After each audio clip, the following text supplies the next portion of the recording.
ini kita akan belajar tentang memahami hakikat dan mewujudkan ketauhidan dengan syu'abul iman.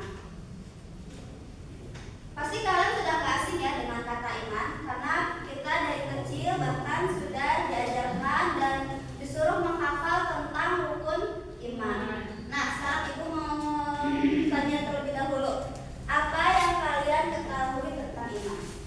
Coba ibu mau tanya satu ya. Satu kata tentang iman, satu kata aja. Coba dari Ira. Percaya. Percaya, bagus. Tina. Susti, apa itu iman? Percayai dan yakini. Good. Pipin, apa itu iman? Sama percaya. Sila apa? Sila Ridwan. Keyakinan. Yakinan. Fani. Yakin. Yakin, bagus. Novi, apa itu iman? Mempercayai. Ilma, apa itu iman? Yakin. Dede, apa itu iman? Yakin dan percaya. Aris, apa itu iman? Yakin sama patuh. Satu. Ya, dari semua jawaban teman-teman ini betul semua ya? Semua yang kalian sebutkan itu betul. Nah, bisa kita lihat di sini definisi dari iman. Iman secara bahasa berasal dari bahasa Arab, yaitu amana yu'minu imanan, yang berarti percaya, meyakini atau membenarkan. Sedangkan menurut istilah, yaitu adalah keyakinan yang teguh dalam hati, diucapkan dengan lisan dan diwujudkan melalui amal perbuatan anggota badan. Nah, di sini ada menurut Imam Syafi'i dalam kitab Al-Qur'annya, sesungguhnya yang disebut dengan iman adalah suatu ucapan, suatu perbuatan atau suatu niat di mana tidak sempurna salah satunya jika tidak bersamaan dengan yang lain. Nah, iman ini memiliki pilar-pilar keimanan atau yang biasa disebut dengan rukun iman. Ibu mau tanya lagi coba. Rukun iman. Sudah pada hafal belum? Coba. Pipin, rukun iman ada berapa? 170. Coba siapa yang tahu rukun iman ada berapa? Ada 6. Ada 6. Yang pertama Ridwan. Iman kepada Allah. Bagus. Yang pertama Tina. Dua. Yang kedua. Yang kedua iman kepada malaikat Bagus. Yang ketiga Hilma. Iman kepada kitab-kitab Allah. Bagus. Yang keempat Fani. Yang udah tahu dia Bu. Iman kepada Rasul. Yang kelima Sila Asila. Iman kepada hari kiamat. Yang keenam Susti. Pada dan pada. Ya, ada yang belum hafal? Ada. Ada.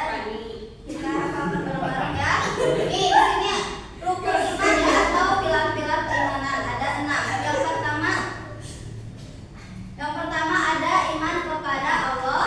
Yang kedua ada iman kepada malaikat. Yang ketiga ada iman kepada kitab-kitab Allah. Yang keempat ada iman kepada nabi dan rasul. Yang kelima ada iman kepada hari akhir. Dan yang keenam ada iman kepada qada dan qadar. Nah, teman-teman, pilar-pilar keimanan ini memiliki beberapa perilaku atau bagian yang apabila kita kerjakan semuanya itu bisa menambah amal kita sebagai manusia. Namun apabila kita meninggalkan salah satunya, maka itu akan mengurangi amal kita sebagai manusia. Nah, itulah yang disebut dengan syu'abul iman. Terdapat 77 cabang iman yang disebut dengan syu'abul iman. Apabila 77 amalan tersebut dilakukan seluruhnya, maka telah sempurnalah imannya. Namun apabila ada yang ditinggalkan, maka berkurangnya kesempurnaan imannya. Coba ada yang mau baca hadisnya, kelihatan nggak? Apa? Itu aja yang baca. Coba dari Ira bacain, coba kelihatan nggak Ira? Sila baca sila. Baca artinya aja.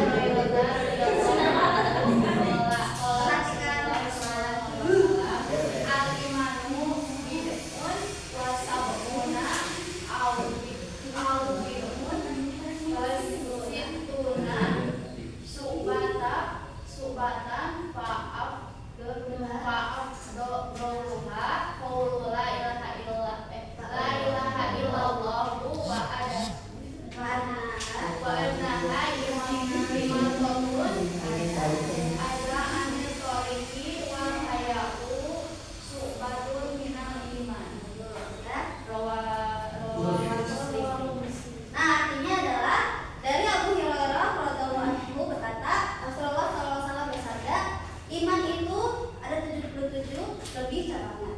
Yang paling utama adalah mengucapkan la ilaha illallah.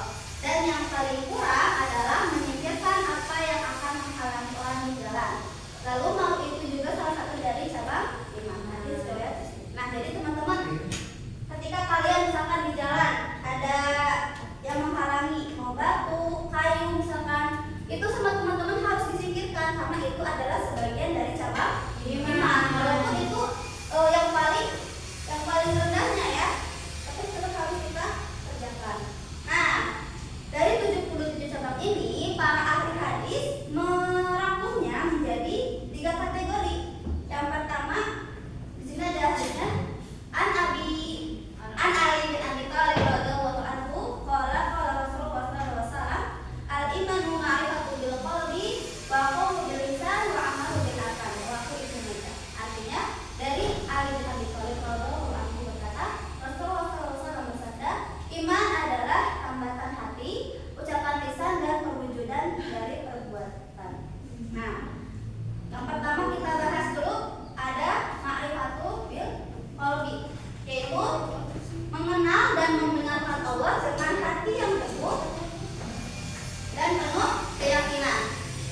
Nah, teman-teman, iman itu adalah sesuatu yang menitik beratkan pada hati karena keyakinan itu selalu berpusat pada hati. Jadi orang yang beriman itu adalah orang yang di dalam hatinya, di dalam ucapannya dan di segala perbuatannya itu adalah sama. Jadi tidak boleh di hati mau ngomongnya gini pas di lakunya seperti ini, lain di mulut, lain di hati.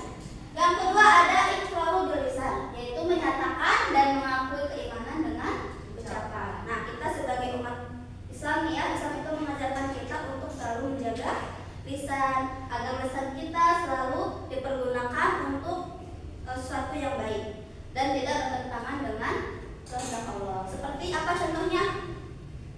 Membaca Al-Quran, berdoa, berzikir ya, tidak berkata kasar seperti itu. Lalu yang